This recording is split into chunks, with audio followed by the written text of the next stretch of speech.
Very heavy heart today. I'm going to share three stories with you. I'll share the story behind this coin right here. Very special. The person who gave me this coin took his life 2 weeks ago. I'll share that story. I'm also going to share my bottom life experience when I hit the ground in 2018, and also what I did in Guadalajara last week because I published a lot of things on social media. People asking questions, why did I go to Guadalajara? So I'll start with that. I'll start with the Guadalajara trip. Look at this picture right here. I want to show you a picture. Today is Tuesday. This is how I looked last Monday and last Sunday. For the past 3 weeks, I was not able to make YouTube videos. I was not able to film. As a matter of fact, last video that we did, we filmed, it was a proper roofing story. We just had to film a couple of reactions in the video. And if you watch me in that video, you see very red eyes. At that time, at the filming, I spent 4 hours in working out and sauna in the morning just to look somewhat decent. I look like I'm a drug addict. And I look like that every year for the past 10, 12 years in the springtime. I'm extremely allergic to pollen and a few other things. I did not know about it until last week. And that's why I went to Guadalajara. I've tried many, many doctors here in the United States. I've done tests. I have pretty good immune system. And some people in comments even say that I have a bad immune system. It's actually opposite. My body reacts to everything. My immune system attacks way too many things. If you don't know anything about allergy, the way it works, normal immune system does not attack pollen. My immune system sees pollen as a threat and wants to consume it. So my blood cells consume it, then inflammation process starts after blood cells attack and consume pollen from my blood. They just blew up and your body need to kick it out from the system. That's why it's coming from your eyes, your nose, your everything gets clogged up very, very fast. So I knew I was allergic, and it finally got to the point where, I have to film videos. I have to speak to people who were in Atlanta last week, and I did okay, but it still was hard to be in front of the people when you look that bad. It affects your quality of life. And I had to take care of it because I promised myself in 2018 that my body, my health, gonna become my priority. In 2018, I hit the bottom. And when we were in Atlanta last week, one of the people who attended the class asked the question about my routine daily, like what motivates me, what I do daily to get going. And I shared a story where in 2018, I was working way too much in the business, not on the business, that I did not see the business. I did not see the trees in my forest. Every morning, I would start 5, 6 in the morning. I did not work out probably for a couple of years at that point. I did not eat healthy. I did not work out. All I was doing, working, working, working, and I did not see the obvious. At that time, I did not see that people who was working for me were stealing from me. I'll give you an example. One of the guys who was working for me at the time, Steve Adentel, he was stealing checks. He was stealing money. I sued him. I got judgment against him. That's the only person I actually decided to sue who was working for me, and I won. To this day, I have a judgment, but I cannot collect. So with me, it's opposite. Usually salespeople sue the business. With me, I had to sue my salesperson. But here's the crazy part. That salesperson at that time, when my deepest depression took place, was stealing money from me. Like imagine this. Let's say homeowner owes you $5,000. Salesperson goes to QuickBooks, records the payment just for the sake of the payment so he can collect $500 commission, and then never actually collects the check. How did I find out? 6 months later, in February, I have a homeowner walking into my office saying, hey, I can't do this. Like, I know I did not pay you for the job, and hang me a check of $5,000. If I knew that back in the summertime when I was way down, I would appreciate it. It would help. What was happening is I did not have enough money in the business. I have two salespeople actually started their own company. They were stealing jobs from me. Steve Robbins and Steve Adental are the names, if you can check it. They have both companies, and companies are not doing well. Actually, one of them have a felony on different charges. I turned him in because I knew what he was doing for another company. he scammed his own church. But long story short, at that time, 2018, uh, July, I believe, it was the lowest I've been. I would have $50,000 on Tuesday, and on Friday I would have $2,000. I didn't have enough money to pay my people. I didn't know where the leaks are, what was happening in my business. For the first time ever, I was not in control. And I was so depressed because my best effort was not enough. And I was suicidal. I have thoughts to take my life. If I would not have 5 kids, I probably would. That's how deep it was. So for me, when I hear the story, when someone takes their life and someone successful, I can understand it because I lived it. It's very personal to me. I know it's very, very real. I know the depression where you feel like you hit the wall, and no matter what you do, your hard work, your full 100% effort is just not enough. What do? Like, you don't know what to do. So I remember I came home, I took my kids, and I told my company that, hey, I'm going to take a day off. I'm not going to show up today, which is very unusual. I don't take days off. So I took my kids.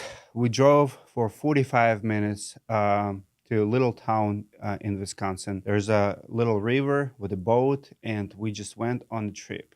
If I show you pictures from the trip, if I show you selfies, like, you would never know. And this is the reality of social media. We only put the best stuff out. We don't want to share darkest. Like, I stopped doing it. I actually ask for help these days if I ever depressed again. But at that time, I took my kids, and spending time with your kids, kids will make you a better person. They will change your perspective. But I was meditating for entire day. I was thinking deep. What went wrong? What did I do? And I made a couple of decisions that day. I actually promised myself, number one, because I listened to a few podcasts, and I've seen one thing that completely was missing in my life. That was gym and self-care.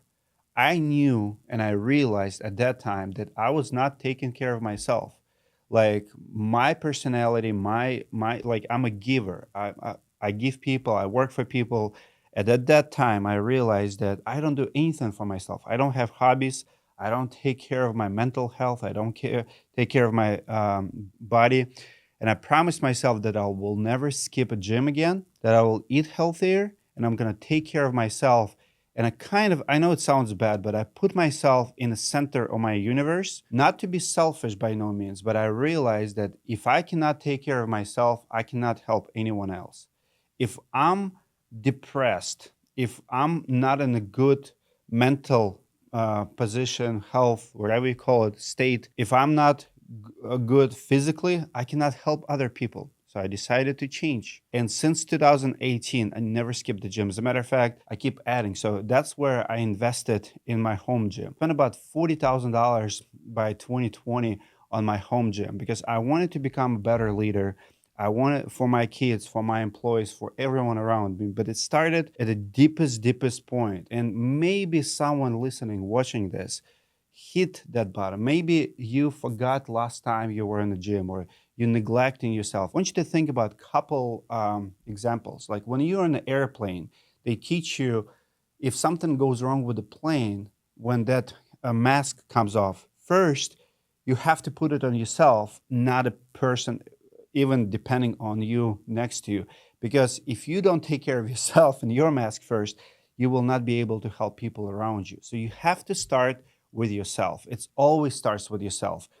I also think sometimes about people like Steve Jobs. If you watch documentary in his sickness and how he got pancreatic cancer, I believe, he refused to treat it.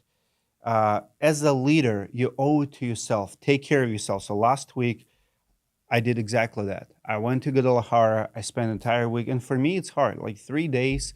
And look at me now. Like, we still have allergies here, but within a couple days, I actually met cardiologist because I have heart pains. I don't have a heart problem, but I have a ribs pain, and they explained it to me. But I wanted to check with the cardiologist that I'm actually good because I have pretty sharp pain, and the cardiologist told me it's from exercising, it's from rib cage pain, because heart does not hurt with sharp. He described the pain to me. They did EKG and a few tests. He said the heart actually hurts not when you're resting, but you're working out hard. and like when you're running and doing CrossFit, physical activities. So he knew right away, I don't have a heart problem, but I did not know it. I wanted to check it.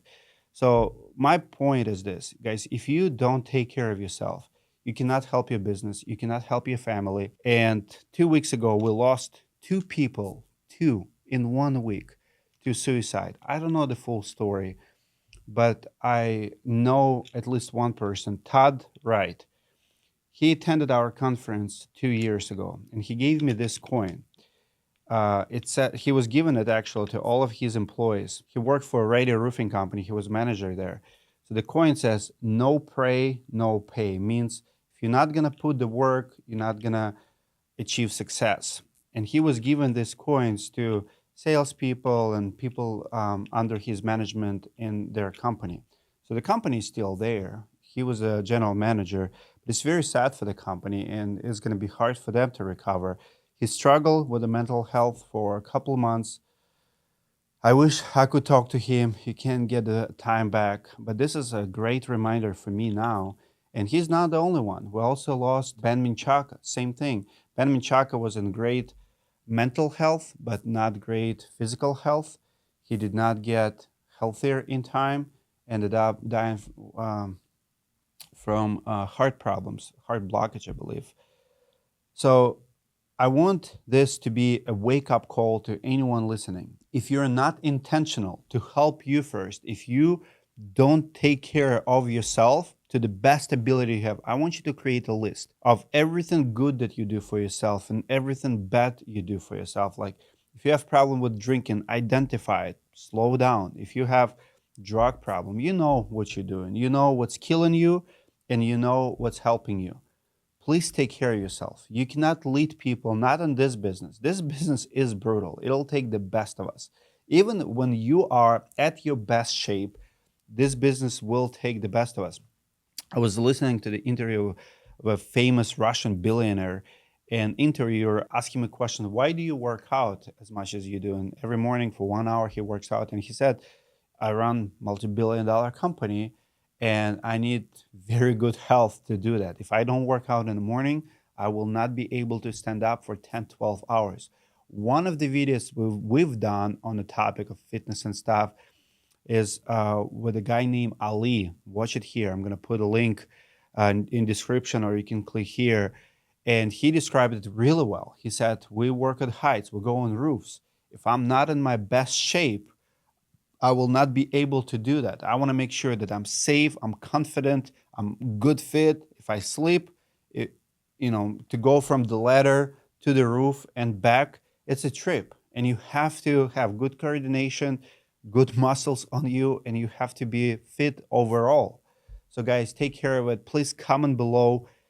What do you do when you're depressed? Do you talk to people? Do you have someone in your life you're going to reach out, or do you keep it to yourself? Because a lot of men, we keep it to ourselves, we don't air it out, and then we take our lives. And suicide rate among men are much higher than among women. One of the reasons is because women actually they're talkers.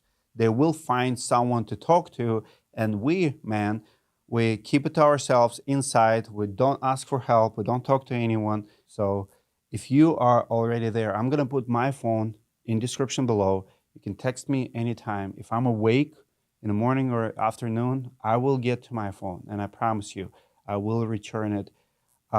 Just say something that it's urgent, it's important, get my attention. I do get a lot of text, so don't abuse it. But if you're in that critical condition where you need to talk to someone and you just don't have a person in your life, reach out. I'll connect you with someone who can help, or we will talk.